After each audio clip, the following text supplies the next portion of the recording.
Assalamualaikum warahmatullahi wabarakatuh. Saudara-saudaraku kaum muslimin wal muslimat rahimakumullah yang berbahagia, yang saya cintai dimanapun berada. Tema kali ini akan saya sampaikan, yaitu temanya tidak mampu membawa dan menjaga anugerah ilahi.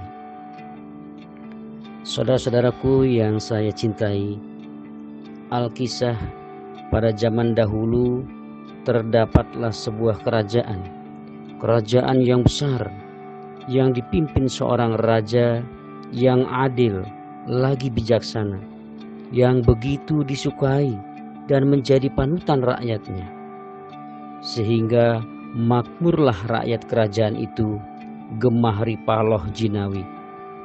Orang Sunda mengatakan, bro di juru, bro di panto, ngalayah di tengah imah. Akan tetapi ada sesuatu yang selalu mengganjal di dalam pikiran sang raja, yaitu satu-satunya putra mahkota yang terus membujang, menjomblo, atau orang Jawa mengatakan joko tuwek. Sedangkan harapan sang raja cepat segera mempunyai seorang cucu. Sehingga seringkali didatangkanlah putri-putri yang cantik dari kerajaan tetangga.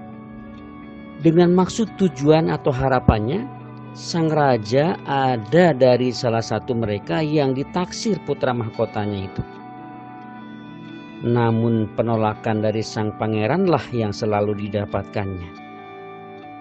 Cerita singkatnya, kebiasaan putra mahkota atau sang pangeran ini sebagai pewaris tunggal kerajaan yang makmur itu adalah setiap akhir bulan punya agenda rutin, yaitu berkeliling atau istilahnya turba, melihat-lihat dan memantau rakyatnya. Akan tetapi di pagi hari yang cerah itu tidak biasanya sang putra mahkota mengajak turba ke daerah-daerah yang terkenal kumuh, tempat pembuangan sampah tepatnya.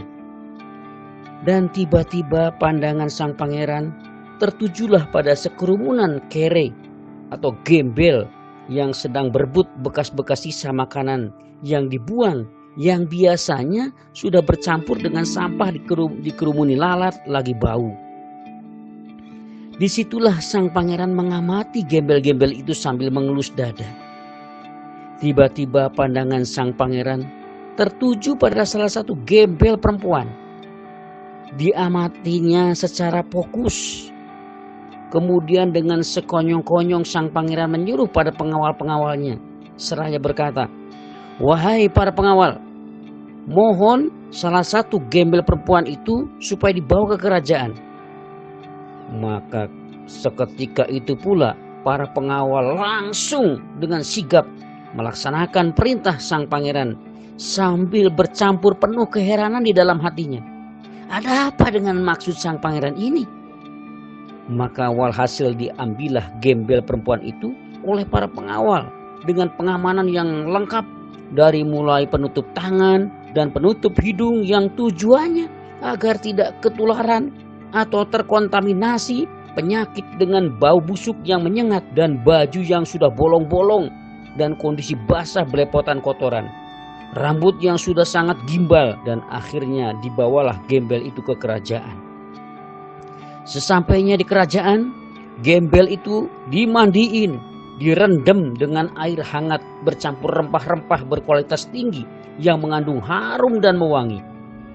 Lalu didatangkanlah ahli perias kecantikan dari kerajaan itu. Kemudian diriaslah gembel perempuan yang sudah bersih dan wangi tadi. Dan hasilnya Masya Allah, berubah 180 derajat, sangat cantik dan sangat mempesona, menawan setelah didandani. Banyak rakyat melihat sampai terpana dan terpesona. Maka pada bulan itu sang pangeran mahkota mengumumkan pada rakyat untuk mempersunting bekas gembel yang sudah diservis dan dipoles itu. Maka selanjutnya pesta pernikahan 7 hari 7 malam pun digelar dan diadakan dengan besar-besaran, sehingga sangat ramai, meriah sekali. Rakyat diundang makan gratis di kerajaan. Sangat senang dan penuh kebahagiaan saat itu. Rakyat di kerajaan hari-hari itu sangat senang berbahagia. Maka lewatlah jua pesta besar di kerajaan itu. Dan seperti biasanya, yang sudah-sudah di akhir bulan sang pangeran turba ke rakyat-rakyatnya yang ada di daerah-daerah. Hanya ada yang berbeda dalam agenda turba sang pangeran kali ini, yaitu sudah adanya sang permaisuri di sisinya yang mendampingi dan duduk di kereta kencana bertahtakan mutiara yang sangat menakjubkan. Berkeliling-kelilinglah keduanya dengan dikawal ketat oleh para pengawalnya yang berbaris di belakangnya. Kemudian sampailah ke wilayah-wilayah terpencil, dan tanpa disadari lewatnya rombongan itu ke tempat yang dulu permaisuri dicomot dan diambil dari tempat hina dina itu. Dan kondisi lingkungan itu sama seperti yang terdahulu, yaitu ramainya para kere, gembel berebut sisa makanan. Dan dari dalam kereta kencana, sang permaisuri menengok keluar dan rupanya melihat teman-teman masa lalunya yang dulu saat berebut sisa makanan. Maka di benak pikirannya tiba-tiba kambuh pengen bergabung lagi dengan para gembel teman-temannya itu.